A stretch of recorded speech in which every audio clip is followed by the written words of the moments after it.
Perwîn Buldan hevseroka HDP legel nûnerên sazî û komeleyên bajarên Bakurê Kurdistanê yên Şaxewan li Stenbolê ne kombûn. Buldan hilbijartina bê ya li Tirkiye û Bakurê Kurdistanê ji yên berê ciyawaztir û wek hilbijartineke dîrokî binavkir û ragihand ew ê li ser tifaka ked û azadî bi namzedê xwe bikevin hilbijartinê. Halkların Demokratik Partisi Şamaroğlan'ı değildir.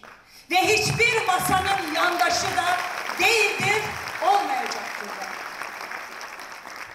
Biz ittifaklarımızla, bileşenlerimizle, kendi öz gücümüzle, halkımızın desteğiyle ve halkımızın talebiyle kendi adayımızı çıkaracağız ve kendi adayımızın ikinci tura kalması için de büyük bir seferberlikle çalışacağız. Serokê Platforma Komeleyên Bajarên Bakurê Kurdistanê Abdulhakim Daşçî da zanîn divê ji bo maf û azadiya Kurdan hemû saziyên sivîl û partiyên Kurd bibin yek û bi vê yekîtiyê beşdarî hilbijartinê bibin.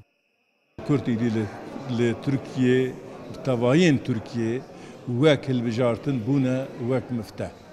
Yani eger ku ew nexwazin Serokkomarên Tirkiye nayê hilbijartinê. Daxwazê me ji HDP ku bi Kurda bibin yek.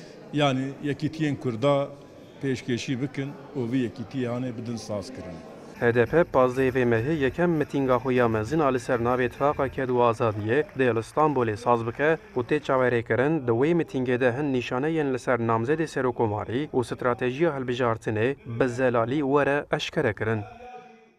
Ercan Dağ, Kurdistan 24, Stenbol. Heya ku yekîtiya Kurda saz nebitin, çê nebitin, em nikarin li hember faşîzma wan berfa bidin. Ji bo wê jî